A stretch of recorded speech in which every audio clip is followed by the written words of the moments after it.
we are finally putting this ridiculous argument to rest. Which city is best, Coquitlam or Port Coquitlam? Most people that live outside the Tri-Cities probably don't even know where Port Coquitlam is, much less could they point to it on the map.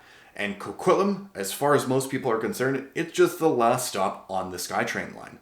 But if you grew up in the area, if you live in the area, you know that there's always been a little bit of a rivalry between Coquitlam and Poco. So today, we're finally putting that argument to rest by ranking each city in these 5 categories: school rankings, crime rates, cost of living, amenities, and then vibes. Make sure you stay tuned until the end as we'll crown the ultimate champion of cities, at least between these two anyway. Let's kick the competition off by looking at schools. Now, both Coquitlam and Poco are part of School District 43, and they have a wide variety of options to choose from, including specialty programs. Stuff like AP, French immersion, you've got private schools to choose from, you've got a lot of choices to make.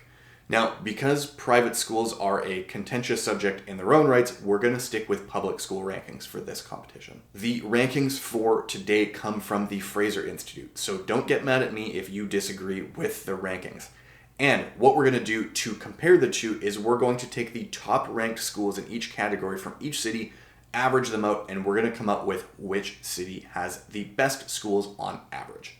Starting off in Coquitlam with elementary schools, you have R.C. McDonald Elementary, which is ranked 7.7 out of 10, not half bad. For middle schools in Coquitlam, you have Hillcrest Middle School, which is 6.5 out of 10. And for high schools in Coquitlam, you have Dr. Charles Best Secondary, which has consistently been ranked the top public school in the Lower Mainland, and they are ranked at 8.5 out of 10. On to Port Coquitlam now. Starting off with elementary schools, we have Castle Park Elementary with a 7.3 out of 10, not too shabby. And for middle schools in Port Coquitlam, you have École Pitt River Middle School at 6.2 out of 10.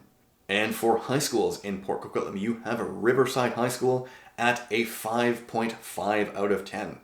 So taking the average of the highest ranked schools in each city, Coquitlam we come up with 7.56 out of 10, and Port Coquitlam 6.33 out of 10. So clear winner on schools for this one. This one goes to Coquitlam.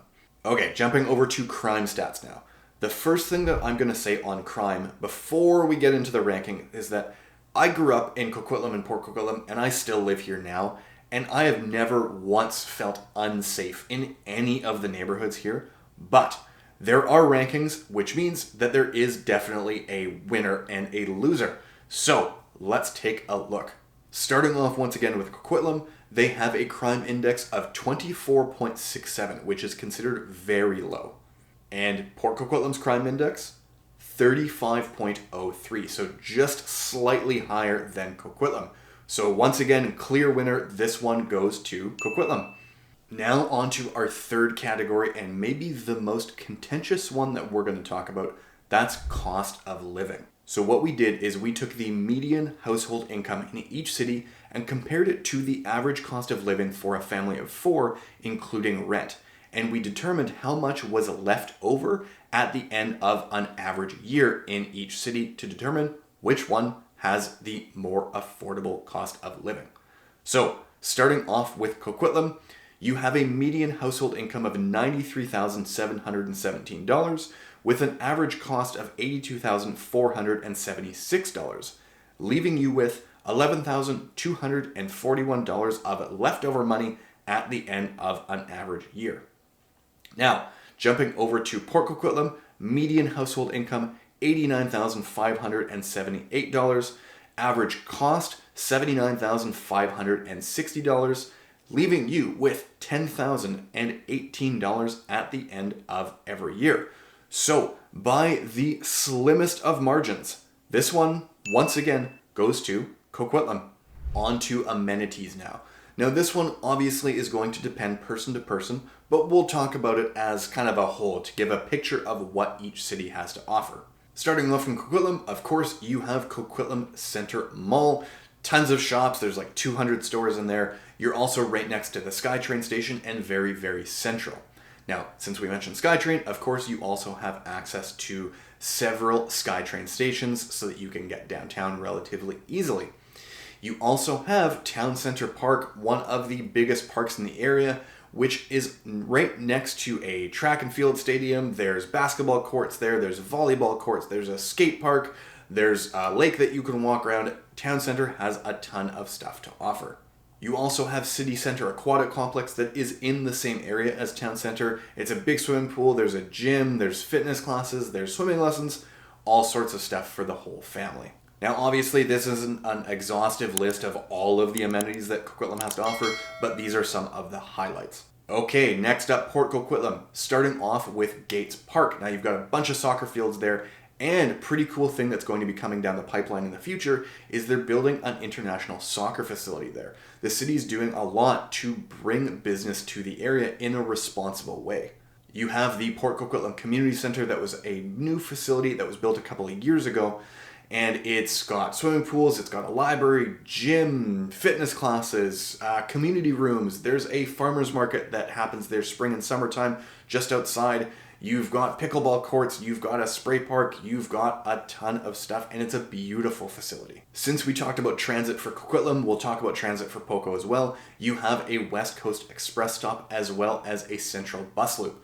So while it's maybe not quite as accessible as Coquitlam compared to the SkyTrain, you still do have a means to get downtown if you're working a 9 to 5 down there by hopping on the West Coast Express or taking the bus over to Coquitlam Station and hopping on the SkyTrain there. And last but not least, my personal favorite, you have the Trabulé Poco Trail. It's a 25-kilometer trail. It's an absolutely gorgeous walk or hike.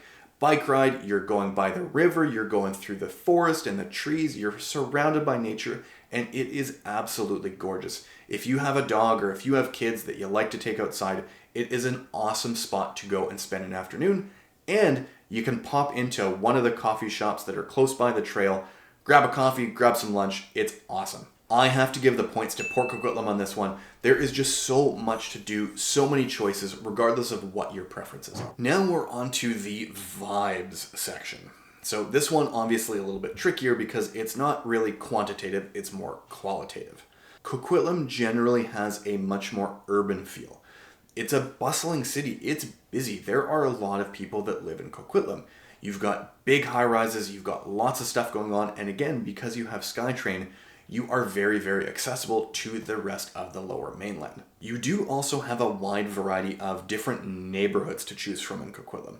So you've got the bustling central areas where you've got big high-rises, but you also do have smaller single-family home type of communities, so there is a lot of variety. Now, contrary to Poco, Poco has a much more small town feel. It still feels like a kind of a quaint little neighborhood.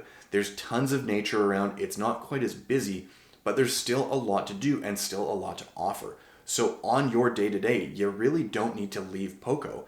You've got everything that you need well within reach within the city. I gotta give the points to Port Coquitlam on this one. The small town feel, the abundance of nature, and frankly, the fact that you don't need to leave Poco to get what you need, you can stay within this beautiful city, that's the real winner for me. Friends, foes, people who used to like me but now don't because their city just lost, we have an undisputed winner. In a 3-2 split decision, Coquitlam takes the title. They are the champions.